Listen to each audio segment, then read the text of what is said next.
Hi hello ಸ್ನೇಹಿತರೆ, ನಮಸ್ಕಾರಗಳು. Welcome back to S P Suryam life studio YouTube ಚಾನಲ್ಗೆ ನಿಮಗೆಲ್ಲ ಸ್ವಾಗತ ಸುಸ್ವಾಗತವನ್ನು ಕೊಡ್ತಾ ಬನ್ನಿ ಸ್ನೇಹಿತರೆ, ಮಾಡುವ ಹ್ಯಾಪಿ ವಾರ ಸೋಮವಾರ. ಬನ್ನಿ ಎಲ್ಲರೂ ಸೇರಿ ಮಾಡೋಣ ವಿಶ್ವಕ್ಕೆ ನಮಸ್ಕಾರ ಅಂತ. ಸ್ನೇಹಿತರೆ, ನಾವು ಯಾವುದೇ ಒಂದು ಕಾರ್ಯಕ್ರಮವನ್ನು ನಾವು ಮಾಡಬೇಕಾದ್ರೆ ಮೊದಲು ನಮ್ಮ ಹೆತ್ತ ತಂದೆ ತಾಯಿಗೆ ಮತ್ತು ವಿಶ್ವಕ್ಕೆ ನಮಸ್ಕರಿಸಿ ಧನ್ಯವಾದಗಳನ್ನು ಹೇಳ್ತಾ ನಮ್ಮ ಕಾರ್ಯಕ್ರಮವನ್ನು ಶುರು ಮಾಡೋದ್ರಿಂದ ನಮಗೆ ಎಲ್ಲವೂ ಲಾಭವನ್ನು ದೊರೆಯುತ್ತೆ ಅಂತ ಹೇಳ್ತಾ ಸ್ನೇಹಿತರೆ, ಬನ್ನಿ ಇವತ್ತಿನ ವಿಡಿಯೋ ಶುರು ಮಾಡೋಣ. ಸ್ನೇಹಿತರೆ, ಇವತ್ತಿನ ವಿಡಿಯೋದಲ್ಲಿ ನಾನು ನಿಮಗೆ ಧ್ಯಾನ ಅಂದರೆ ಪ್ರತಿನಿತ್ಯ ನಾವು ಧ್ಯಾನ ಮಾಡ್ತಾ ಇದ್ದೀವಿ, ಧ್ಯಾನದ ಬಗ್ಗೆ, ಜೊತೆಗೆ ನಿಮಗೆ ಬಹಳಷ್ಟು ಅಂಶಗಳು ಸಿಗತಕ್ಕಂಥ ಪ್ರತಿನಿತ್ಯ ಒಂದು ವಿಡಿಯೋ ಜೊತೆಗೆ ಬಹಳಷ್ಟು ಅಂಶಗಳು ಸಿಗತಕ್ಕಂಥ ನಮ್ಮ ದೇಹದ ಎಲ್ಲ ಅಂಗಾಂಗಗಳಿಗೆ ಇವತ್ತನ್ನು ವಿಶೇಷ ಅಂದರೆ ವಿಶೇಷವಾದ ಒಂದು ಪದಾರ್ಥನ ತಂದಿದ್ದೀನಿ ಸ್ನೇಹಿತರೆ. ಸೊ ಅದರ ಬಗ್ಗೆ ನಿಮಗೆ ನಾನೆಲ್ಲ ವಿವರಣೆ ಮಾಡ್ತೀನಿ. ಸೊ ಅದಕ್ಕಿಂತ ಮುಂಚೆ ಬನ್ನಿ ಸ್ನೇಹಿತರೆ, ನಾವು ಧ್ಯಾನವನ್ನು ಮಾಡ್ಕೊಂಬರೋಣ. ಹಾಗೆ ಯಾರು ಹೊಸದಾಗಿ ಈ ವಿಡಿಯೋವನ್ನು ನೋಡ್ತಾ ಇದ್ದೀರಾ, ದಯವಿಟ್ಟು ಎಸ್ ಪಿ ಸೂರ್ಯಂ ಲೈಫ್ ಸ್ಟುಡಿಯೋಗೆ ಫ್ಯಾಮಿಲಿಗೆ ಮೆಂಬರ್ ಆಗಿ ಮತ್ತು ಪ್ರತಿನಿತ್ಯ ಧ್ಯಾನ ಮಾಡಿರಿ ಅಂತ ಬಿಟ್ಟು ಹೇಳ್ತಾ, ಬನ್ನಿ ಸ್ನೇಹಿತರೆ ನಾವು ಧ್ಯಾನವನ್ನು ಶುರು ಮಾಡೋಣ. ಸ್ನೇಹಿತರೆ, ನಾವು ಧ್ಯಾನವನ್ನು ಶುರು ಮಾಡಬೇಕಂತಂದರೆ ಮೊದಲು ನಾವು ನಿರ್ಮಲ ಪ್ರದೇಶವನ್ನು ನಾವು ಆಯ್ಕೆ ಮಾಡಬೇಕಾಗತ್ತೆ. ಸೊ ಆ ಜಾಗವನ್ನು ನಾವು ನೋಡಿದ ನಂತರ, ಯಾಕೆಂದ್ರೆ ನಾವು ಕುತ್ಕೊಳ್ಳೋ ಜಾಗ ನಮಗೆ ಯಾವುದೇ ಅಕ್ಕಪಕ್ಕದಲ್ಲಿ ನಮಗೆ ಡಿಸ್ಟರ್ಬೆನ್ಸ್ ಆಗಬಾರ್ದು. ಆ ಥರ ನಿರ್ಮಲ ಪ್ರದೇಶವನ್ನು ಆಯ್ಕೆ ಮಾಡಿಕೊಂಡು ಅದಾದ ನಂತರ ನಮಗೆ ಅಲ್ಲಿ ಕುಳಿತುಕೊಳ್ಳತಕ್ಕಂತಾಗಿ ನೇರವಾಗಿ ನೆಲದ ಮೇಲೆ ಕುಳಿತುಕೋಬಾರ್ದು ಸ್ನೇಹಿತರೆ.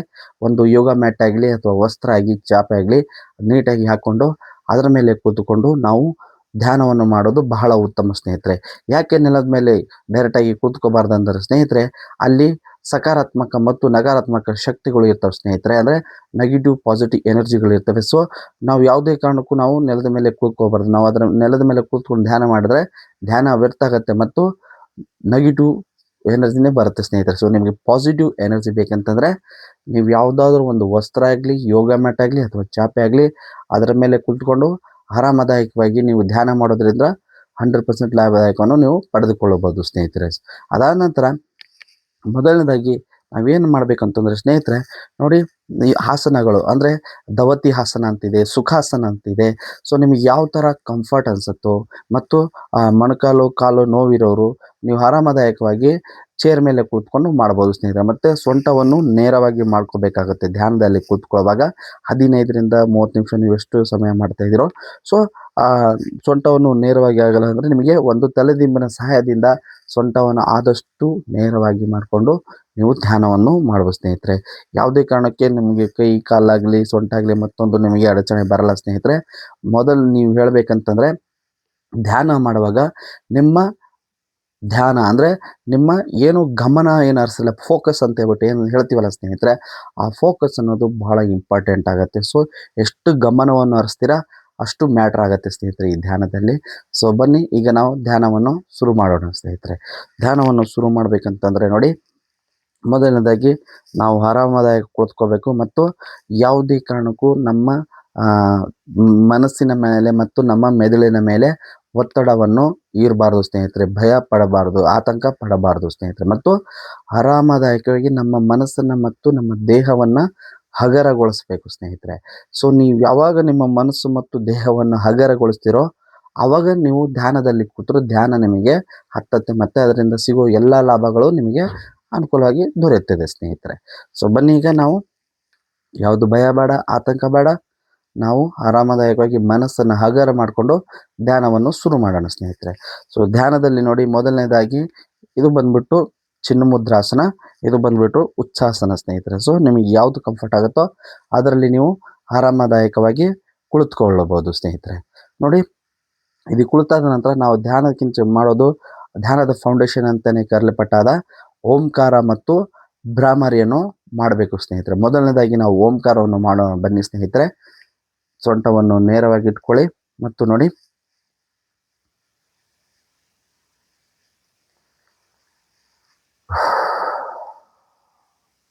ಮೊದಲು ನೀವು ನಿಧಾನವಾಗಿ ಎಷ್ಟು ಉಸಿರು ಎಳ್ಕೊಳಕ್ಕಾಗುತ್ತೋ ಅಷ್ಟು ನಿಧಾನವಾಗಿ ಉಸಿರನ್ನು ಎಳ್ಕೊಳ್ಳಿ ಮತ್ತು ನಿಧಾನವಾಗಿ ಒಂದು ಉಸಿರನ್ನು ಬಿಡಿ.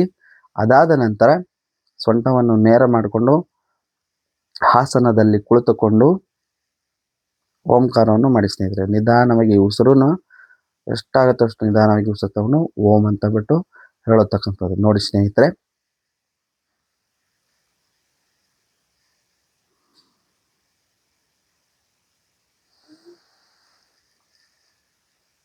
ಓ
ಇದಾದ ನಂತರ ಕೈಯನ್ನು ರಿಲೀಸ್ ಮಾಡಿ 2 ಕೈಯನ್ನು ಚೆನ್ನಾಗಿ ಉಜ್ಜಿಕೊಳ್ಳಿ.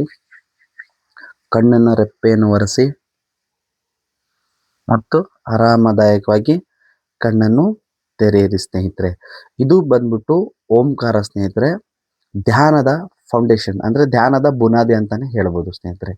ಯಾವಾಗ ನಾವು ಓಂಕಾರ ಮತ್ತು ಭ್ರಾಮರಿಯನ್ನು ಮಾಡ್ತೀವಿ ಅದಾದ ನಂತರ ರಿಲ್ಯಾಕ್ಸ್ ಮಾಡಬೇಕು ಸ್ನೇಹಿತರೆ. ಓಂಕಾರ ಅಂತಂದ್ರೆ ಏನು ಸ್ನೇಹಿತರೆ? ಓಂಕಾರ ಬಂದ್ಬಿಟ್ಟು ನಮಗೆ ನಮ್ಮ ಕುತ್ತಿಗೆಯ ಕೆಳಭಾಗ ಅಂದರೆ ಶ್ವಾಸಕೋಶ ಮತ್ತು ಎಲ್ಲ ಕುತ್ತಿಗೆಯ ಕೆಳಭಾಗಗಳಿಗೆ ಅದು ಸ್ಪರ್ಶವನ್ನು ನೀಡಿ ಮತ್ತು ನಮ್ಮ ಶ್ವಾಸಕೋಶ ಮತ್ತು ಉಸಿರಾಟಕ್ಕೆ ವ್ಯಾಯಾಮ ಮಾಡಿಸತಕ್ಕಂಥದ್ದು ಮಾಡುತ್ತೆ. ಮತ್ತು ಮುಖ್ಯವಾಗಿ ಹೇಳ್ಬೇಕಂತಂದ್ರೆ ನಮ್ಮ ಧ್ವನಿ ಪೆಟ್ಟಿಗೆ ಏನಿದೆಲ್ಲ ಸ್ನೇಹಿತರೆ ಅದನ್ನು ವ್ಯಾಯಾಮ ಮತ್ತು ಇಂಪ್ರೂವ್ ಮಾಡತಕ್ಕಂಥದ್ದು ಮತ್ತು ಈ ಧ್ವನಿ ಪೆಟ್ಟಿಗೆಯ ಆರೋಗ್ಯವನ್ನು ಇರಿಸತಕ್ಕಂಥದ್ದು ಕೆಲಸ ಮಾಡುತ್ತೆ ಸ್ನೇಹಿತರೆ. ಜೊತೆಯಲ್ಲಿ ಇದು ನಮಗೆ ಹಾಡು ಹಾಡೋರಿಗೆ, ಆ್ಯಂಕರಿಂಗ್ ಮಾಡೋರಿಗೆ, ನ್ಯೂಸ್ ಪೇಪರ್ ಓದೋರಿಗೆ ಮತ್ತು ಟೀಚಿಂಗ್ ಮಾಡೋರಿಗೆ ಮತ್ತು ಆಫೀಸ್ಗಳಲ್ಲಿ ಬೋಧನೆ ಮಾಡೋರಿಗೆ ಪ್ರತಿಯೊಬ್ಬರಿಗೆ ಅನುಕೂಲವಾದದ್ದು ಸ್ನೇಹಿತರೆ. ಯಾಕೆಂತಂದರೆ ಈ ಓಂಕಾರವನ್ನು ಪ್ರತಿನಿತ್ಯ ನೀವು 21 ಬಾರಿ ಮಾಡಿ ಸ್ನೇಹಿತರೆ. 21 ಬಾರಿ ಮಾಡ್ಕೊಂಡು ಬರೋದ್ರಿಂದ ನಿಮಗೆ ಧ್ವನಿ ಇಂಪ್ರೂವ್ ಆಗುತ್ತೆ ಮತ್ತು ನೀವು ಮಾತಾಡೋ ಶೈಲಿ ಬದಲಾಗುತ್ತೆ, ನೀವು ಮಾತಾಡೋ ಶಬ್ದ ಸ್ಪಷ್ಟವಾಗಿ ಬರುತ್ತೆ. ಸೊ ಇವೆಲ್ಲ ನಿಮಗೆ ಅನುಕೂಲ ಮತ್ತು ಲಾಭ ಸಿಗ್ಬೇಕಂತಂದರೆ ಪ್ರತಿನಿತ್ಯ 21 ಬಾರಿ ಓಂಕಾರವನ್ನು ಮಾಡಿ ಸ್ನೇಹಿತರೆ. ಸೊ ಇದು ನಮಗೆ ಓಂಕಾರದಿಂದ ಸಿಗೋತಕ್ಕಂಥದ್ದು ಲಾಭಗಳು. ಸೊ ಇದನ್ನು ಪ್ರತಿನಿತ್ಯ ಮಾಡಿ. ಮತ್ತು ಈಗ ಬನ್ನಿ ಭ್ರಾಮರಿಯನ್ನು ಮಾಡೋಣ ಸ್ನೇಹಿತರೆ. ನೋಡಿ, ಭ್ರಾಮರಿಯನ್ನು ಮಾಡಬೇಕಂತಂದರೆ ಸೊಂಟವನ್ನು ನೇರವಾಗಿ ಇಟ್ಕೊಳ್ಳಿ, ಆರಾಮದಾಯಕವಾಗಿ ಕೂತ್ಕೊಳ್ಳಿ ಸ್ನೇಹಿತರೆ.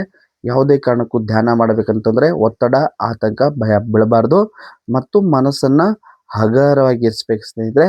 ಮನಸ್ಸನ್ನು ಹಗುರವಾಗಿ ಇರಿಸಿದ ನಂತರನೇ ನಾವು ಧ್ಯಾನ ಮಾಡ್ಕೊಳ್ಳೋದು ಬಹಳ ಉತ್ತಮ. ಸೊ ಭ್ರಾಮರಿ ನೋಡಿ, ಭ್ರಾಮರಿ ನಾವು ಅಬ್ಸರ್ವೇಷನ್ ಮಾಡಬೇಕಂತಂದರೆ ಈಗ ಇಟ್ಕೊಂಡು ಮಾಡತಕ್ಕಂಥದ್ದಿದೆ ಮತ್ತು ಇದು ನಾವು ಈ ಥರ ಇಟ್ಕೊಳ್ಳೋದ್ರಿಂದ ನಮಗೆ ಅದು ಹೇಗೆ ವೈಬ್ರೇಟ್ ಆಗ್ತಿದೆ ಅನ್ನೋದರ ನಮಗೆ ನಾವು ತಿಳ್ಕೊಬೋದು. ಮತ್ತು ಅದು ಇನ್ನೊಂದು ಬಂದ್ಬಿಟ್ಟು ನೀವು ಶಂಖಮುದ್ರ ಅಂತ ಹೇಳ್ಬಿಟ್ಟು ನಾನೇನು ತೋರಿಸ್ತೀನಿ ನೋಡಿ, ಈ ಥರ ಮಾಡ್ಕೊಂಡ್ರೆ ನಿಮಗೆ ತುಂಬ ಲಾಭದಾಯಕ ಇರುತ್ತೆ ಸ್ನೇಹಿತರೆ. 3 ಬೆರಳನ್ನು ಈ ಥರ ಮೊದಲು ಮಡಚಿ, ಹೆಬ್ಬೆರಳನ್ನು ಮಧ್ಯದಲ್ಲಿ ಮಡಚಿ, ಕಿರುಬೆರಳನ್ನು ಅದರ ಮೇಲೆ ಮಡಚ್ಕೊಂಡು ಇದು ಶಂಖಮುದ್ರ ಅಂತ ಹೇಳ್ಬಿಟ್ಟು ಕರಿತೀವಿ ಸ್ನೇಹಿತರೆ. ಶಂಖಮುದ್ರದಲ್ಲಿ ಕೂತ್ಕೊಂಡು ಕೂಡ ನೀವು ಆರಾಮದಾಯಕವಾಗಿ ನೀವು ಮಾಡ್ಕೋಬೋದು ಸ್ನೇಹಿತರೆ. ನೋಡಿ, ಶಂಖಮುದ್ರದಲ್ಲಿ ಈ ಥರ ಈ ಥರ ಇಟ್ಕೊಂಡು ನೀವು ಶಂಖಮುದ್ರದಿಂದ ಇಟ್ಕೊಳ್ಳೋದ್ರಿಂದ ನಿಮಗೆ ನೆಗೆಟಿವ್ ಥಾಟ್ಸ್ ಕೂಡ ಹೋಗುತ್ತೆ ಸ್ನೇಹಿತರೆ. ಸೊ ಅದರಿಂದ ನೀವು ಶಂಖಮುದ್ರದಲ್ಲಿ ಆದಷ್ಟು ಜಾಸ್ತಿ ಮಾಡೋದನ್ನು ಕಲ್ತ್ಕೊಳ್ಳಿ ಸ್ನೇಹಿತರೆ. ಶಂಖಮುದ್ರದಲ್ಲಿ ನೀವು ಆರಾಮದಾಯಕ ಕೂತ್ಕೊಂಡು ಈಗ ನಾವು ಭ್ರಾಮರಿಯನ್ನು ಶುರು ಮಾಡೋಣ ಬನ್ನಿ.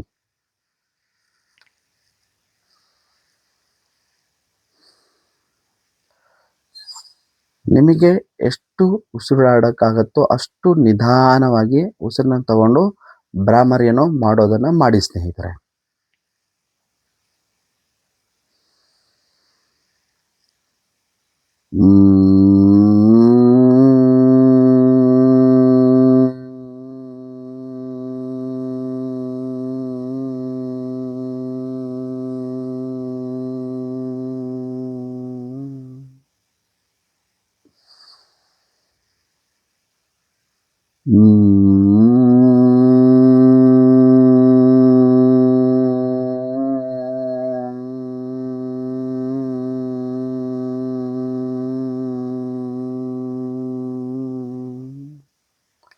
ನೋಡಿ, ಈ ರೀತಿ ಸ್ನೇಹಿತರೆ ನೀವು ಶಂಖಮುದ್ರದಲ್ಲಿ ಈ ಥರ ಹಿಡಿದುಕೊಂಡು ಶಂಖಮುದ್ರದಲ್ಲಿ ಇಟ್ಕೊಂಡು ನಾವು ಕಣ್ಣನ್ನು ಮುಚ್ಚಿಕೊಂಡು ಮತ್ತು ನಾವು ಏನು ಉಸಿರಾಡ್ತೀವಿ ಅವಾಗ ಇದನ್ನು ನೀವು ಪುಷ್ ಮಾಡಿ ಇಟ್ಕೋಬೇಕು ಸ್ನೇಹಿತರೆ. ಇವೆರಡು ಕೈನ ಸ್ವಲ್ಪ ಪುಷ್ ಮಾಡಿ ಇಟ್ಕೊಳ್ತಕ್ಕಂಥ ಮಾಡಬೇಕು. ಇದನ್ನು ಹಿಡ್ಕೊಂಡು ನೀವು ಭ್ರಾಮರಿ ಪ್ರಾಣಾಯಾಮನ ಮಾಡಬೇಕು.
ಆದ ನಂತರ ಕೈಯನ್ನು ರಿಲೀಸ್ ಮಾಡಿ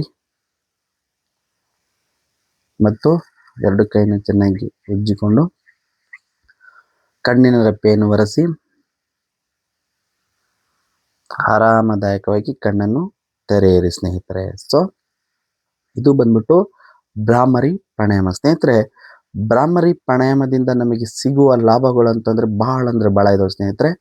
ಮೊದಲನೇದಾಗಿ ಬಂದ್ಬಿಟ್ಟು ನಮಗೆ ಕುತ್ತಿಗೆಯ ಮೇಲ್ಭಾಗ ಅಂದರೆ ನಮ್ಮ ತಲೆ, ಮೆದುಳು, ಕಣ್ಣು, ಮೂಗು, ಬಾಯಿ, ಕಿವಿ, ಹಲ್ಲು, ಒಸಡೆ ಇವುಗಳನ್ನೆಲ್ಲವನ್ನು ವೈಬ್ರೇಟ್ ಕೊಟ್ಟು ನಮ್ಮ ಬುದ್ಧಿನ ಶಕ್ತಿನೂ ಹೆಚ್ಚಿಸೋದು ಮತ್ತು ಮೈಗ್ರೇನ್ ಅಂತೆ, ಅರ್ಧ ತಲೆನೋವಂತೆ ಈ ಥರ ಇರೋರಿಗೆ ಅವೆಲ್ಲವೂ ನಿವಾರಣೆ ಆಗಿಬಿಟ್ಟು ಮತ್ತು ನಿಮಗೆ ನಿದ್ರೆಹೀನ ಅಂದರೆ ನಿದ್ದೆ ಬರಲ್ಲ ಅಂಥವ್ರಿಗೆ ಇದೇನು ಭ್ರಾಮರಿ ಪ್ರಾಣಾಯಾಮ ನೀವು ಮಾಡಿದ್ರೆ ಬಹಳ ನಿಮಗೆ ಅನುಕೂಲವಾಗತ್ತೆ ಸ್ನೇಹಿತರೆ. ಸೊ ಇವೆಲ್ಲ ಲಾಭಗಳನ್ನು ನೀವು ಪಡೆಯಬೇಕಂತಂದರೆ ಭ್ರಾಮರಿ ಪ್ರಾಣಾಯಾಮವನ್ನು ಪ್ರತಿನಿತ್ಯ ಭ್ರಾಮರಿ ಪ್ರಾಣಾಯಾಮ 21 ಬಾರಿ ಮಾಡಿಕೊಂಡ್ರೆ ನಿಮಗೆ ಭಾಳ ಅಂದರೆ ಭಾಳ ಉಪಯೋಗ ಆಗುತ್ತೆ ಸ್ನೇಹಿತರೆ. ಸೊ ಬನ್ನಿ, ಈಗ ನಾವು ಓಂಕಾರ ಮತ್ತು ಭ್ರಾಮರಿಯನ್ನು ಮಾಡಿದ್ವಿ. ಈಗ ಧ್ಯಾನ ಮಾಡೋದು ಸಮಯ ಬಂತು. ಈಗ ಸ್ನೇಹಿತರೆ, ಧ್ಯಾನ ಮಾಡಬೇಕಂತ ಮತ್ತು ಧ್ಯಾನ ಅಂದರೆ ಏನಂತಂದರೆ ಸ್ನೇಹಿತರೆ, ಧ್ಯಾನ ಎಂದರೆ ಮನಸ್ಸು ಮತ್ತು ದೇಹವನ್ನು ಒಂದುಗೂಡಿಸತಕ್ಕಂಥದ್ದು ಬಿಟ್ಟು ನಾವು ಹೇಳ್ತೀವಿ ಸ್ನೇಹಿತರೆ. ಯಾಕೆಂತಂದರೆ ನಮ್ಮ ಮನಸ್ಸು ಬಹಳ ಅಂದರೆ ಬಹಳ ಚಂಚಲವಾದದ್ದು. ಏನಂತಂದರೆ ನಾವು ಯಾವುದಕ್ಕಾದರೂ ನಾವು ಲಾಕರ್ ಅನ್ನೋದನ್ನು ಮತ್ತು ನಾವೇನು ಹೇಳ್ತೀವಿ, ಉದಾಹರಣೆ ತಗೊಳ್ತಂದರೆ ಈ ಟ್ರೆಸರಿಗಾಗಲಿ ಮೊಬೈಲ್ ಆಗಲಿ ಮತ್ತೊಂದಿಗೆ ಬೀಗ ಹಾಕೋತಕ್ಕಂಥದ್ದು ಆಗುತ್ತೆ. ಆದರೆ ನಮ್ಮ ಮೆದುಳಿಗೆ ಬೀಗ ಹಾಕೋದು ಅಂತಂದರೆ ಬಹಳ ಅಸಾಧ್ಯವಾದದ್ದು ಮಾತು ಸ್ನೇಹಿತರೆ. ಅದನ್ನು ಸಾಧ್ಯ ಪಡಿಸ್ಬೇಕಾದದ್ದು ನಾವು ಮಾಡ್ತೀವಿ ಅನ್ನೋದಾದರೆ ನಾವು ಧ್ಯಾನದ ಮುಖಾಂತರ ನಮ್ಮ ಮೆದುಳಿಗೆ ಕಂಟ್ರೋಲಲ್ಲಿ ಇಟ್ಕೋಬೋದು ಸ್ನೇಹಿತರೆ. ಸೊ ಅದರಿಂದ ಯಾವಾಗ ನಿಮ್ಮ ಮನಸ್ಸು ಮತ್ತು ದೇಹವನ್ನು ಪ್ರತಿನಿತ್ಯ ಒಗ್ಗೂಡಿಸೋದನ್ನು ನೀವು ಮಾಡ್ತಾ ಮಾಡ್ತಾ ಬರ್ತಿರೋ, ಆವಾಗ ನಿಮಗೆ ಆತ್ಮಸ್ಥೈರ್ಯ, ಆತ್ಮವಿಶ್ವಾಸ, ಮತ್ತು ನಿಮಗೆ ಸಂತೋಷ ಮತ್ತು ಎಲ್ಲಕ್ಕಿಂತ ಮಿಗಿಲಾಗಿ ನೀವು ಮಾಡೋ ಕೆಲಸದ ಮೇಲೆ ಫೋಕಸ್ ಜಾಸ್ತಿ ಆಗುತ್ತೆ ಸ್ನೇಹಿತರೆ. ಸೊ ಅದರಿಂದ ನೀವೇನನ್ನು ಕೆಲಸವನ್ನು ಮಾಡ್ತಿರೋ ಅಸಾಧ್ಯವಾದದ್ದನ್ನು ಸಾಧ್ಯವನ್ನಾಗಿ ಮಾಡಿಸತಕ್ಕಂಥದ್ದು ಪವರ್ ಅಂತಲೇ ಈ ಧ್ಯಾನ ಇದೆ ಅಂತ ನಾವು ಹೇಳ್ಬೋದು ಸ್ನೇಹಿತರೆ. ಸೊ ಇದರಿಂದ ನಾವು ಪ್ರತಿನಿತ್ಯ 15ರಿಂದ 30 ನಿಮಿಷ ನೀವು ಆರಾಮದಾಯಕವಾಗಿ ನೀವು ಧ್ಯಾನವನ್ನು ಮಾಡಿಕೊಂಡ್ರೆ ಆ ಇಡೀ ದಿನ ನೀವು ಆನಂದದಿಂದ, ಸಂತೋಷದಿಂದ ಮತ್ತು ಚೈತನ್ಯದಿಂದ ಇರ್ಬೋದು ಸ್ನೇಹಿತರೆ. ಸೋಂಬೇರಿತನಗಳಾಗಲಿ, ಕೆಲಸಗಳು ಡಿಲೇ ಮಾಡತಕ್ಕಂಥದ್ದಾಗಲಿ ಮತ್ತು ನೀವು ಯಾವುದೇ ಒಂದು ಕೆಲಸಗಳನ್ನು ನೀವು ಅಂದ್ಕೊಂಡಿದ್ರೆ ಆ ಕೆಲಸವನ್ನು ನೀಟಾಗಿ, ಶ್ರಮಬದ್ಧವಾಗಿ ಮತ್ತು ಇಡೀ ಪೂರ್ತಿ ನಮ್ಮ ಮನಸ್ಸಿಗೆ ಡಿಸಿಪ್ಲಿನನ್ನು ಕೊಡಿಸತಕ್ಕಂಥದ್ದು ಈ ಧ್ಯಾನ ಮಾಡುತ್ತೆ ಸ್ನೇಹಿತರೆ. ಸೊ ಇಷ್ಟೆಲ್ಲ ಲಾಭಗಳು ನೀವು ಪಡೆಯಬೇಕಂತಂದರೆ ದಯವಿಟ್ಟು ಪ್ರತಿನಿತ್ಯ 15ರಿಂದ 30 ನಿಮಿಷ ನೀವು ಧ್ಯಾನವನ್ನು ಮಾಡಿ ಸ್ನೇಹಿತರೆ. ಸೊ ಬನ್ನಿ, ಈಗ ಧ್ಯಾನ ಮಾಡೋದನ್ನು ಶುರು ಮಾಡೋಣ. ನೋಡಿ, ಮೊದಲು ಸೊಂಟವನ್ನು ನೇರವಾಗಿ ಇಟ್ಕೊಳ್ಳಿ.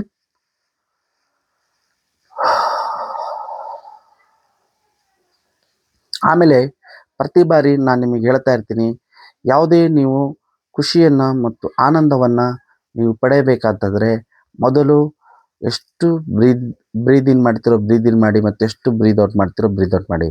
ಉದಾಹರಣೆಗೆ ಹೇಳಬೇಕಂತಂದರೆ 5 ಕೌಂಟ್ 1 2 3 4 5 5 ಕೌಂಟ್ ಬ್ರೀದ್ ಇನ್ ಮಾಡ್ತಾ ಇದ್ದೀರಿ ಅಂತಂದರೆ 5 to 10 ಕೌಂಟ್ ನೀವು ಬ್ರೀದ್ ಔಟನ್ನು ನಿಧಾನವಾಗಿ ಮಾಡತಕ್ಕಂಥದ್ರೆ ನಿಮ್ಮ ಎಂಜಾಯ್ಮೆಂಟ್ ಏನೋ ಜಾಸ್ತಿ ನೀವು ಎಂಜಾಯ್ ಅಂದರೆ ನಿಮ್ಗೆ ಏನೋ ಮಾಡಿರೋ ಕೆಲಸಗಳು ಪಾಸ್ ಆಗಿರಲಿ ಮತ್ತು ನಿಮಗೇನಾದರೂ ಸಂತೋಷ ಆಗಿದೆ ಅಂತಂದರೆ ನೀವು ಸಡನ್ನಾಗಲಿ ಜಾಸ್ತಿ ಖುಷಿ ಅಂತಂದರೆ ಸ್ನೇಹಿತರೆ, ಉದಾಹರಣೆ ಹೇಳ್ಬೇಕಂತಂದರೆ ಅಮೃತ ಜಾಸ್ತಿ ಕುಡಿಯೋದ್ರಿಂದ ಅಮೃತ ಕೂಡ ವಿಷ ಆಗತ್ತೆ ಅಂತ ಹೇಳ್ಬಿಟ್ಟು ಏನು ಹೇಳ್ತೀವಿ.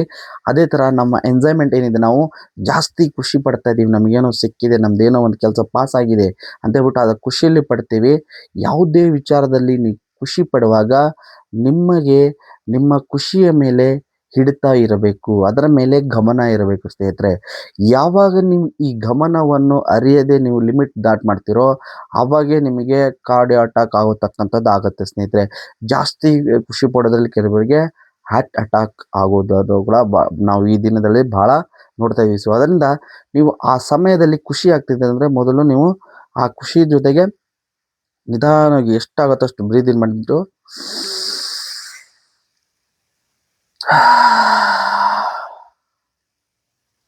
ಈ ಥರ ನೀವು 5 ಕೌಂಟು ನೀವು ಉಸಿರನ್ನು ನೀಟಾಗಿ ನೀವು ಹೇಳ್ಕೊಂಡ್ರೆ 10 ಕೌಂಟನ್ನು ಪೂರ್ತಿ ಉಸಿರನ್ನು ನಿಧಾನವಾಗಿ ಬಿಡಬೇಕಾಗತ್ತೆ. ಅವಾಗ ಏನಾಗುತ್ತೆ, ನಮ್ಮ ಎಂಜಾಯ್ಮೆಂಟಲ್ಲಿ ನಮ್ಮ ದೇಹದಲ್ಲಿರೋ ಖುಷಿ ಪ್ರತಿಯೊಂದು ಅಂಗಾಂಗಕ್ಕೆ, ನರನಾಡಿಗಳಿಗೆ ಅದು ಹೋಗ್ಬಿಟ್ಟು ಅದೇನಾಗುತ್ತೆ, ಲಿಮಿಟ್ ಕ್ರಾಸ್ ಆಗುತ್ತೆ ಸ್ನೇಹಿತರೆ. ಯಾವುದೇ ಕಾರಣಕ್ಕೂ ಲಿಮಿಟ್ ಕ್ರಾಸ್ ಆಗಕ್ಕೆ ಬಿಡಬಾರ್ದು. ಆ ಲಿಮಿಟಲ್ಲಿ ಇರಬೇಕಂತಂದ್ರೆ ಆ ಖುಷಿನ ನೀವು ಹೊರಗೆ ಹಾಕ್ಬೇಕಂತಂದರೆ ನೀವು ಎಷ್ಟಾಗುತ್ತೋ ಅಷ್ಟು ನೀವು ಕೌಂಟ್ ಮಾಡಿ ತಗೊಂಡು ಮತ್ತು ಅದಕ್ಕಿಂತ 5 ಕೌಂಟು ಜಾಸ್ತಿ ಹೊರಗಡೆ ಬಿಡೋದ್ರಿಂದ ನಿಮ್ಮ ಮನಸ್ಸು ಮತ್ತು ದೇಹ ಶಾಂತವಾಗುತ್ತೆ ಸ್ನೇಹಿತರೆ. ಅದರಿಂದ ನೀವು ಕಾರ್ಡಿಯೋ ಅಟ್ಯಾಕಿಂದ ದೂರ ಆಗ್ಬೋದು ಸ್ನೇಹಿತರೆ. ಸೊ ಇದು ನಿಮಗೆ ಇವೆಲ್ಲ ಗಮನಗಳು ಬರಬೇಕಂತಂದರೆ ನೀವು ಪ್ರತಿನಿತ್ಯ ಧ್ಯಾನ ಮಾಡೋದ್ರಿಂದ ನಮ್ಮ ಲೈಫ್ ಸ್ಟೈಲ್ ಮತ್ತು ನಮ್ಮ ಉಸಿರಾಟದ ಬಗ್ಗೆ ಎಲ್ಲವನ್ನು ನಾವು ತಿಳ್ಕೊಬೋದು ಸ್ನೇಹಿತರೆ. ಸೊ ಬನ್ನಿ, ನಾವೀಗ ಧ್ಯಾನವನ್ನು ಶುರು ಮಾಡೋಣ ಸ್ನೇಹಿತರೆ. ನೋಡಿ, ಸೊಂಟವನ್ನು ನೇರವಾಗಿ ಮಾಡ್ಕೊಳ್ಳಿ. ಯಾವುದೇ ಭಯ ಬೇಡ, ಆತಂಕ ಬೇಡ. ಸ್ನೇಹಿತರೆ, ಒತ್ತಡ ಬೇಡ. ಮನಸ್ಸನ್ನು ಹಗರ ಮಾಡಿ ಮತ್ತು ಆರಾಮದಾಯಕವಾಗಿ ಕೂತುಕೊಂಡು ಧ್ಯಾನ ಮಾಡೋದು ಬಹಳ ಅಂದರೆ ಬಹಳ ಉತ್ತಮ. ಅದರಿಂದ ಸಿಗೋ ಲಾಭಗಳನ್ನು ಬಹಳಷ್ಟು ಸ್ನೇಹಿತರೆ.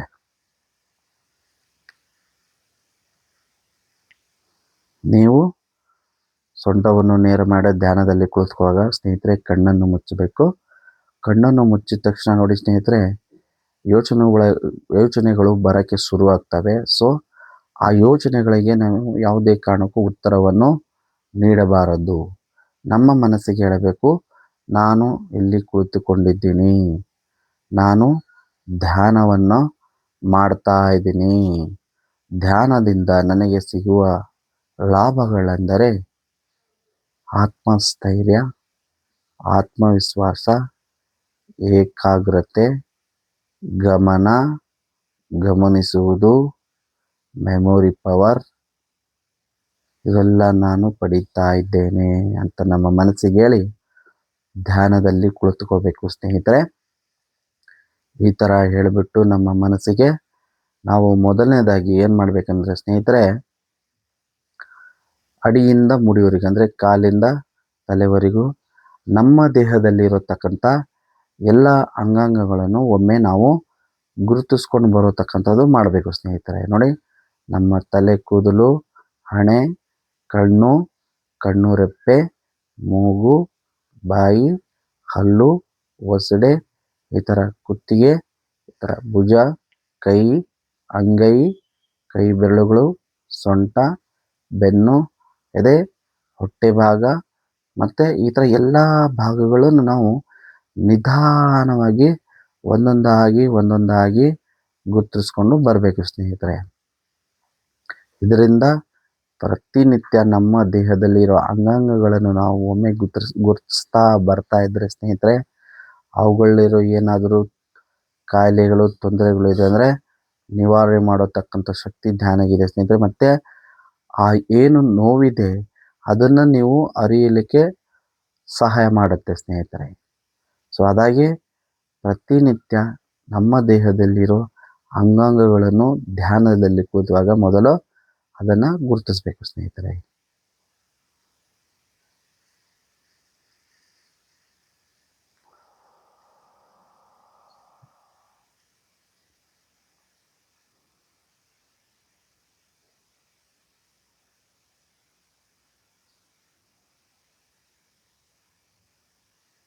ಯಾವುದೇ ಕಾರಣಕ್ಕೂ ಬರುವ ಯೋಚನೆಗಳಿಗೆ ಉತ್ತರವನ್ನು ನೀಡಬಾರದು.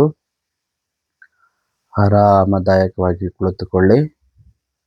ನಿಮ್ಮ ಮನಸ್ಸನ್ನು ಹಗರ ಮಾಡಿಕೊಳ್ಳಿ ಸ್ನೇಹಿತರೆ. ಯಾವುದು ಆತಂಕ, ಭಯ, ಒತ್ತಡ ಬೇಡ. ಆರಾಮದಾಯಕವಾಗಿ ಕುಳಿತುಕೊಳ್ಳಿ.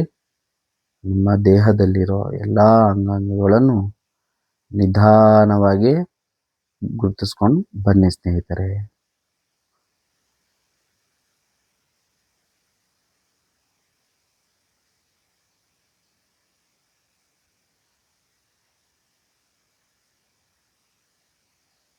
ನಮ್ಮ ಮನಸ್ಸು ಮತ್ತು ದೇಹ ಒಂದುಗೂಡಿದೆ.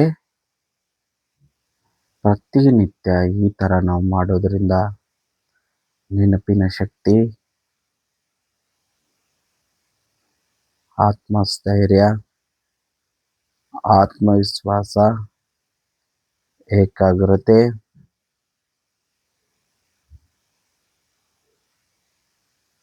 ಗಮನ ಹರಿಸುವುದು ನಮಗೆ ಡೆವಲಪ್ಮೆಂಟ್ ಕಾಣ್ತಾವೆ ಸ್ನೇಹಿತರೆ.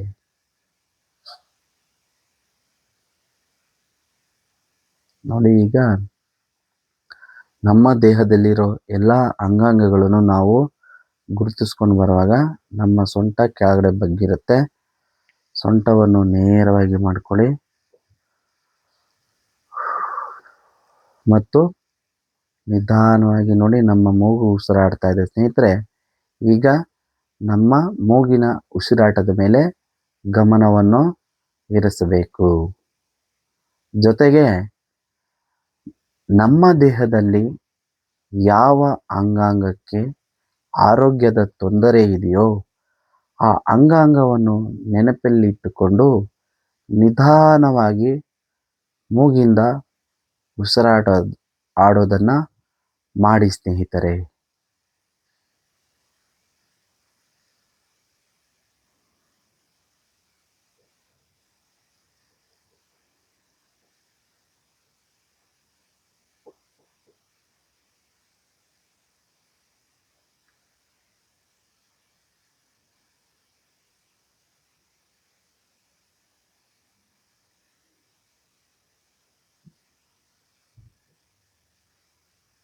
ರಿಲ್ಯಾಕ್ಸ್ ಆಗಿ ಕೂತ್ಕೊಳ್ಳಿ.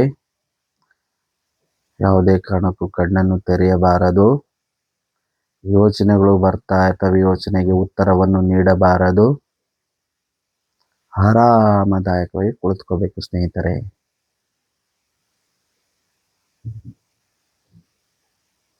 ನೀವು 10 ನಿಮಿಷ ಮಾಡ್ತಾ ಇದ್ದೀರೋ, 20 ನಿಮಿಷ ಮಾಡ್ತಾ ಇದ್ದೀರೋ, 30 ನಿಮಿಷ ಮಾಡ್ತಾ ಇದ್ದೀರೋ, ಸಮಯ ಆದ ನಂತರ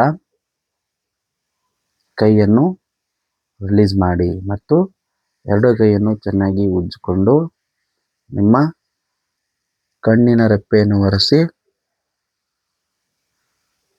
ಆರಾಮದಾಯಕವಾಗಿ ಕಣ್ಣನ್ನು ತೆರೆಯಿರಿ.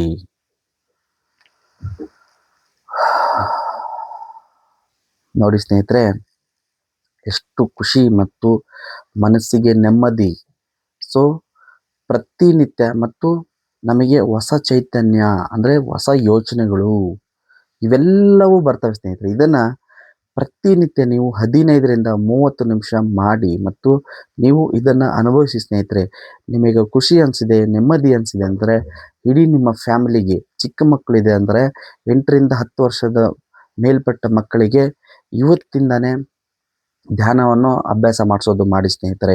ಯಾಕೆಂತಂದರೆ ನೋಡಿ, ಇವತ್ತಿನ ದಿನಗಳಲ್ಲಿ ಟೆಕ್ನಾಲಜಿ ಮುಂದುವರೆದಿದೆ ಅಂತ ಹೇಳ್ಬಿಟ್ಟು, AI ಮುಂದುವರೆದಿದೆ ಅಂತ ಹೇಳ್ಬಿಟ್ಟು, ಮತ್ತು ನಾವು ನಮ್ಮ ಮಕ್ಕಳಿಗೋಸ್ಕರ ದುಡಿಬೇಕು, ಹೆಂಡತಿಗೋಸ್ಕರ ದುಡಿಬೇಕು, ಅಪ್ಪ ಅಮ್ಮಗೋಸ್ಕರ ದುಡಿಬೇಕು ಅಂತ ಹೇಳ್ಕೊಂಡು ನಾವೇನು ಮಾಡ್ತೀವಿ, ಪ್ರತಿನಿತ್ಯ ಕೆಲಸ ಕೆಲಸ ಕೆಲಸ ಕೆಲಸ ಕೆಲಸ ಅಂದ್ಕೊಂಡು ನಮ್ಮ ದೇಹದಲ್ಲಿರೋ ಅಂಗಾಂಗಗಳನ್ನೇ ನಾವು ಮರ್ತು ಬಿಟ್ಟಿರ್ತೀವಿ ಸ್ನೇಹಿತರೆ.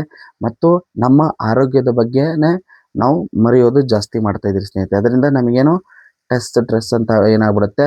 ಕೆಲವೊಬ್ಬರಿಗೆ ದೇಹದಲ್ಲಿರೋ ಎಲ್ಲ ಅಂಗಾಂಗಗಳು ಚೆನ್ನಾಗಿದೆ ಅಂತಂದರೆ ನಮ್ಮ ಮಾನಸಿಕ ಒತ್ತಡಗಳಿಂದನೇ ಆರೋಗ್ಯ ಜಾಸ್ತಿ ಕೆಡೋತಕ್ಕಂಥದ್ದು ಕೆಲವರಿಗೆ ಆಗುತ್ತೆ ಸ್ನೇಹಿತರೆ. ಅದರಿಂದ ಪ್ರತಿಯೊಬ್ಬರು ಪ್ರತಿದಿನ 15ರಿಂದ 30 ನಿಮಿಷ ನೀವು ಧ್ಯಾನವನ್ನು ಮಾಡಿಕೊಂಡ್ರೆ ಆ ಇಡೀ ದಿನ ನಿಮ್ಮ ಕೆಲಸದ ಜೊತೆಗೆ ನೀವು ಎಂಜಾಯ್ ಆಗಿ ಇರ್ಬೋದು ಸ್ನೇಹಿತರೆ. ಸಂತೋಷದಿಂದ ಆನಂದದಿಂದ ಇರ್ಬೋದು ಸ್ನೇಹಿತರೆ. ಮತ್ತು ಜೊತೆಗೆ ನಿಮ್ಮ ಕೆಲಸದಾಗೆ ಯಾವುದೇ ಅಡಚಣೆ ಇಲ್ಲದೆ ನೀವು ಪರಿಪೂರ್ಣವಾಗಿ ನೀವು ಚೆನ್ನಾಗಿ ಕೆಲಸ ಮಾಡ್ಬೋದು ಸ್ನೇಹಿತರೆ. ಅಷ್ಟು ಗಮನವನ್ನು ಹರಿಸೋತಕ್ಕಂಥದ್ದು ಶಕ್ತಿ ಧ್ಯಾನ ಕೊಡುತ್ತೆ ಸ್ನೇಹಿತರೆ. ಸೊ ಇದು ಆಗಿತ್ತು ಇವತ್ತಿನ ವಿಡಿಯೋ. ಮತ್ತು ಬನ್ನಿ ಸ್ನೇಹಿತರೆ, ಈಗ ನಾವು ಧ್ಯಾನವನ್ನು ಮಾಡಿದ್ದೀವಿ ಮತ್ತು ಧ್ಯಾನದ ಬಗ್ಗೆ ಎಲ್ಲ ಮಾಹಿತಿಗಳು, ಓಂಕಾರ ಭ್ರಮರಿ ಮತ್ತು ಧ್ಯಾನ ಮತ್ತು ಪ್ರಾಣಾಯಾಮಗಳು ಮತ್ತು ಮುದ್ರ ಪ್ರಾಣಾಯಾಮಗಳು ನಿಮ್ಮೆಲ್ಲವನ್ನು ನಿಮಗೆ ಸಿಗಬೇಕಂತಂದರೆ ಕನ್ನಡದಲ್ಲೇ SP ಸೂರ್ಯಂ ಲೈಫ್ ಸ್ಟುಡಿಯೋ ಯೂಟ್ಯೂಬ್ ಚಾನಲಲ್ಲಿ ಎಲ್ಲ ಸ್ಪಷ್ಟವಾಗಿ ನಾನು ಕನ್ನಡದಲ್ಲಿ ತಿಳಿಸಿದ್ದೀನಿ. ದಯವಿಟ್ಟು ವಿಡಿಯೋಗಳನ್ನು ನೋಡಿ ಅವುಗಳ ಬಗ್ಗೆ ನೀವು ಮನವರಿಸಿ ಸ್ನೇಹಿತರೆ. ಯಾವುದೇ ಕಾರಣಕ್ಕೂ ನೀವು ಎಷ್ಟು ಲೇಟ್ ಮಾಡ್ತೀರೋ ಅಷ್ಟು ಆರೋಗ್ಯ ನಿಮಗೆ ಹಾಳಾಗತಕ್ಕಂಥದ್ದು ಮಾಡುತ್ತೆ. ಜೊತೆಗೆ ಈ ಧ್ಯಾನದ ಜೊತೆಗೆ ನಿಮಗೆ ಹೊಸ ಹೊಸ ಹೆಲ್ತ್ ಟಿಪ್ಸ್ ನಾನು ತರ್ತಾ ಇದ್ದೀನಿ. ಇನ್ಕ್ರೆಡಿಬಲ್ ಹೆಲ್ತ್ ಟಿಪ್ಸ್ಗಳು ಅಂದರೆ ಪ್ರತಿನಿತ್ಯ ನೀವು ಬಳಸೋತಕ್ಕಂಥ ತರಕಾರಿ, ಹಣ್ಣು, ದವಸ ಧಾನ್ಯಗಳು ಯಾವ ಸಮಯಕ್ಕೆ ಯಾವುದು ತಗೋಬೇಕು ಮತ್ತು ನಿಮ್ಮ ದೇಹದಲ್ಲಿ ಯಾವುದಾದ್ರೂ ಅಂಗಾಂಗಕ್ಕೆ ತೊಂದರೆ ಇದೆ ಅಂದರೆ ಯಾವುದು ತಗೋಬೇಕು ಯಾವುದು ತಗೋಬಾರ್ದು ಅನ್ನೋದ್ರ ಅರಿವುಗಳನ್ನು ಮೂಡಿಸೋತಕ್ಕಂಥದ್ದು ಆಗ್ತಿದೆ ಸ್ನೇಹಿತರೆ. ಸೊ ದಯವಿಟ್ಟು ನೀವುಗಳು ಬಳಸೋತಕ್ಕಂಥ ತರಕಾರಿ, ದವಸ ಧಾನ್ಯಗಳು, ಹಣ್ಣುಗಳು ನಿಮಗೆ ಗೊತ್ತಿರುತ್ತೆ, ಆದರೆ ಅವುಗಳ ಅರಿವನ್ನು ಹರ್ಕೊಳ್ಳೋದು ಬಹಳ ಉತ್ತಮ ಸ್ನೇಹಿತರೆ. ಯಾಕಂದರೆ ಉಲ್ಟಾ ಪುಲ್ಟಾ ಆಗ್ಬಿಟ್ರೆ ಬಹಳ ಕಷ್ಟ ಆಗ್ತಾಯಿದ್ದಾವೆ. ಅದರಿಂದ ಆರೋಗ್ಯ ಸಮಸ್ಯೆಗಳು ಜಾಸ್ತಿ ಆಗ್ತಾಯಿದ್ದಾವೆ. ಇವುಗಳ ಬಗ್ಗೆ ನೀವು ಮಾಹಿತಿನ ತಿಳ್ಕೊಂಡ್ರೆ ನಿಮಗೆ ಗೊತ್ತಾಗತ್ತೆ ಮತ್ತು ನಿಮ್ಮ ಆರೋಗ್ಯವಾಗಿ ಸ್ವಚ್ಛವಾಗಿರುತ್ತೆ ಅಂತ ಹೇಳ್ತಾ, ಬನ್ನಿ ಸ್ನೇಹಿತರೆ ಇವತ್ತಿನ ತಂದಿರೋ ನನ್ನ ವಿಷಯವನ್ನು ನಿಮಗೆ ತಿಳಿಸ್ಕೊಡ್ತಾ ಇದ್ದೀನಿ. ಸೊ ನೋಡಿ ಸ್ನೇಹಿತರೆ, ಇದು ಬಂದ್ಬಿಟ್ಟು ನೀವು ಇದನ್ನು ಕೆಲವರು ನೋಡಿರ್ತೀರಾ, ಕೆಲವರು ನೋಡದೇ ಇರಬಹುದು. ಸೊ ಇದು ನಮಗೆ ದೇವರು ಕೊಟ್ಟಿರೋ ವರ ಅಂತಲೇ ಹೇಳಬಹುದು.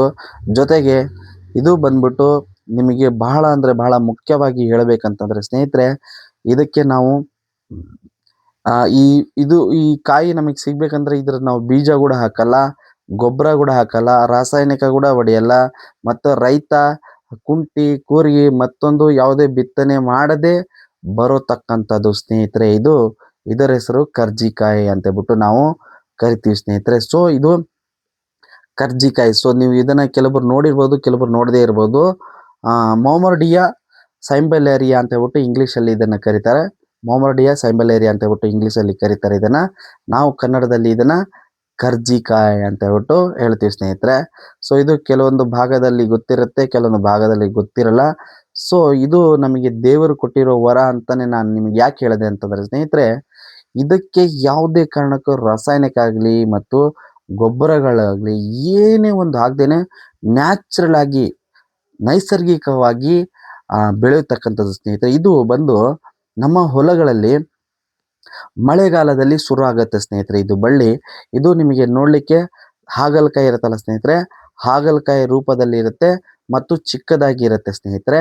ಸೊ ಇದರಲ್ಲಿ ನಮಗೆ ಸಿಗೋತಕ್ಕಂಥದ್ದು ಅಂಶಗಳು, ಖನಿಜಗಳು ಅಂತಂದರೆ ಇದ್ರಲ್ಲಿ ಪ್ರತಿ ಒಂದು ಅಂಶಗಳು ಸಿಗುತ್ತೆ ಸ್ನೇಹಿತರೆ.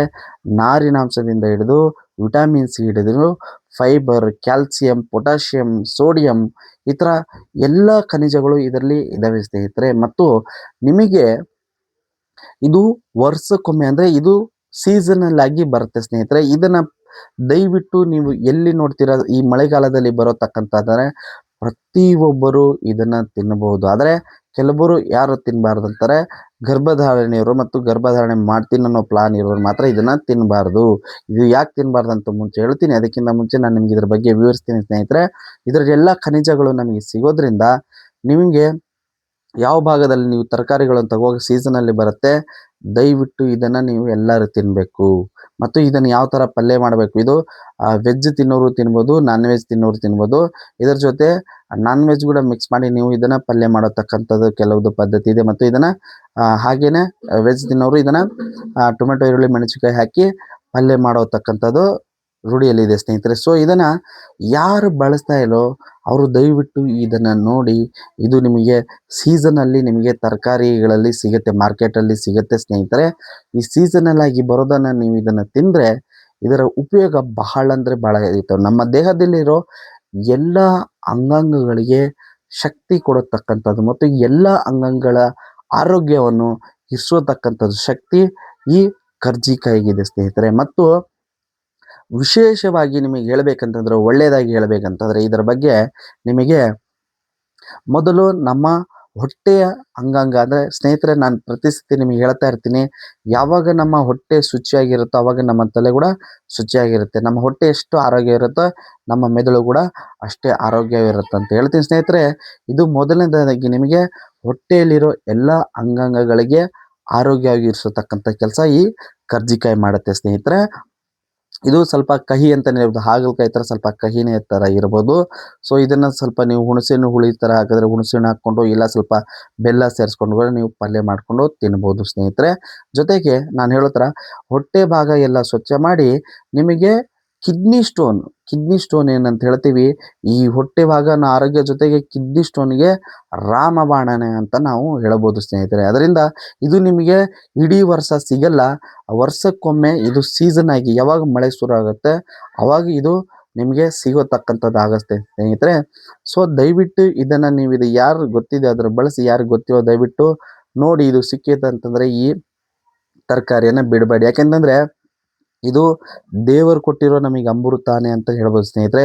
ಇದಕ್ಕೆ ಯಾವುದೇ ಕಾರಣಕ್ಕೆ ನೋಡಿ, ಇವತ್ತಿನ ದಿನ ನಾವು ಏನೇ ಒಂದು ತರಕಾರಿ, ದವಸ ಧಾನ್ಯ, ಹಣ್ಣುಗಳು ಬೆಳೆಸ್ಬೇಕಂದ್ರೆ ಕೆಲವೊಂದು ನೈಸರ್ಗಿಕವಾಗಿ ಬೆಳೀತಾರೆ, ಆದರೆ ಬಹಳ ಕಡಿಮೆ ಪ್ರಮಾಣದಲ್ಲಿ ಬೆಳೀತಾರೆ ಸ್ನೇಹಿತರೆ. ಆದಷ್ಟು ಜಾಸ್ತಿ ತರಕಾರಿ, ಹಣ್ಣು, ದವಸ ಧಾನ್ಯಗಳನ್ನು ಬೆಳೆಸ್ತಾರೆ ಅಂತಂದ್ರೆ ಸ್ನೇಹಿತರೆ ಎಲ್ಲ ಮೆಡಿಸಿನ್, ಕೆಮಿಕಲ್, ಮತ್ತೊಂದು ಗೊಬ್ಬರಗಳಾಗ್ತಾರೆ. ಅದೇ ಇದು ಏನು ಕರ್ಜಿಕಾಯಿ ಅನ್ನೋದು ನಮಗೆ ಸೀಸನಲ್ಲಿ ಸಿಗೋತಕ್ಕಂಥದ್ದು. ಕರ್ಜಿಕಾಯಿಗೆ ಯಾವುದೇ ಕಾರಣಕ್ಕೆ ನಾವು ರಾಸಾಯನಿಕ ಇಲ್ಲ, ಗೊಬ್ಬರ ಇಲ್ಲ, ಮತ್ತೆ ಔಷಧಿ ಇಲ್ಲ, ನ್ಯಾಚುರಲ್ ಆಗಿ ನೈಸರ್ಗಿಕವಾಗಿ ಇದು ಮಳೆಗಾಲದಲ್ಲಿ ಒಂದು ಸೀಸನಿಗೆ ಬರತಕ್ಕಂಥದ್ದು ತರಕಾರಿ ಆಗಿದೆ ಸ್ನೇಹಿತರೆ. ಸೊ ಅದರಿಂದ ಇದನ್ನು ನಾವು ತಿಂದರೆ ನಮ್ಮ ಆರೋಗ್ಯ ಮತ್ತು ಎಲ್ಲ ನರಮಂಡಳಿಗೆ ಆರೋಗ್ಯವನ್ನು ಇರಿಸತಕ್ಕಂಥ ಶಕ್ತಿ ಈ ಕರ್ಜಿಕಾಯಲ್ಲಿದೆ ಮತ್ತು ಇದು ಒಳ್ಳೆಯದಾಯಿತು. ಕೆಟ್ಟದ್ದು ಏನಪ್ಪ ಅಂತಂದರೆ ಸ್ನೇಹಿತರೆ, ಇದು ಗರ್ಭಧಾರಣೆಯರಿಗೆ ಬಹಳ ಅಂದರೆ ಬಹಳ ಪರಿಣಾಮಗಳು ಬೀರತಕ್ಕಂಥ ಇದಿದೆ ಸ್ನೇಹಿತರೆ. ಅದರಿಂದ ಇದು ಗರ್ಭಧಾರಣೆಗೆ ಪ್ಲಾನ್ ಮಾಡೋರು ಮಾಡಲ್ಲ. ಇದು ಬಂದ್ಬಿಟ್ಟು ನಿಮಗೆ ಗರ್ಭಧಾರಣೆಗೆ ಪ್ಲಾನ್ ಮಾಡೋರು ಇದು ಬಂದ್ಬಿಟ್ಟು 3, 4, 5 ತಿಂಗಳವರೆಗಿದೆ ಅಂದರೂ ಆ ಗರ್ಭಕೋಶನ ಇದನ್ನು ಕ್ಲಿಯರ್ ಮಾಡತಕ್ಕಂಥದ್ದು ಶಕ್ತಿ ಇದರಲ್ಲಿದೆ. ಅದರಿಂದ ನೀವು ಗರ್ಭಧಾರಣೆಗೆ ಪ್ಲಾನ್ ಮಾಡೋ ಮತ್ತು ಗರ್ಭಧಾರಣೆ ಇರೋರು, ಪ್ರೆಗ್ನೆನ್ಸಿ ಇರೋರು ಇದನ್ನು ದಯವಿಟ್ಟು ತಗೋಬೇಡಿ. ಬೇರೆ ಎಲ್ಲರೂ ತಗೋಬೋದು ಮತ್ತು ಆರೋಗ್ಯನ ಇರಿಸ್ಬೋದು ಸ್ನೇಹಿತರೆ ಅಂತ ಹೇಳ್ತಾ, ಸೊ ಇವತ್ತಿನ ಈ ವಿಷಯ ನಿಮಗೆಲ್ಲ ಇಷ್ಟ ಆಗಿದೆ ಅಂತ ಹೇಳ್ತೀನಿ. ಇದೇ ಥರ ನಿಮಗೆ ಇನ್ನು ಹೊಸದಾಗಿ ನಿಮಗೋಸ್ಕರ ತರ್ತೀನಿ ಮತ್ತು ದಯವಿಟ್ಟು ಇವುಗಳ ಬಗ್ಗೆ ತರಕಾರಿ, ದವಸ ಧಾನ್ಯ, ಹಣ್ಣುಗಳ ಬಗ್ಗೆ ಗೊತ್ತಿರೋರು ಅದನ್ನು ಮುಂದುವರಿಸಿ ಮತ್ತು ಯಾರಿಗೆ ಇದರ ಬಗ್ಗೆ ಮಾಹಿತಿ ಗೊತ್ತಿಲ್ವೋ ದಯವಿಟ್ಟು ತಿಳ್ಕೊಂಡು ಆಹಾರ ಪದ್ಧತಿಯಲ್ಲಿ ಅಳವಡಿಸಿ ಮತ್ತು ಆರೋಗ್ಯವಾಗಿರಿ ಅಂತ ಹೇಳ್ತಾ, ಸೊ ಇದೇ ಥರ ಹೊಸ ವಿಡಿಯೋಗಳನ್ನು ಮುಂದೆ ತರಬೇಕು ಮತ್ತು ನಾನು ಹೇಳೋ ಥರ ಏಕ್ ಭಾರತ್, ಸ್ವಚ್ಛ ಭಾರತ್, ಹೆಲ್ದಿ ಭಾರತ್ ಆಗಬೇಕಂತಂದರೆ ದಯವಿಟ್ಟು SP ಸೂರ್ಯಂ ಲೈಫ್ ಸ್ಟುಡಿಯೋ ಯೂಟ್ಯೂಬ್ ಚಾನಲ್ಗೆ ಫ್ಯಾಮಿಲಿ ಮೆಂಬರ್ ಆಗಿ ಮತ್ತು ಎಲ್ಲರೂ ಆರೋಗ್ಯವಾಗಿರೋಂಥ ಧನ್ಯವಾದಗಳು.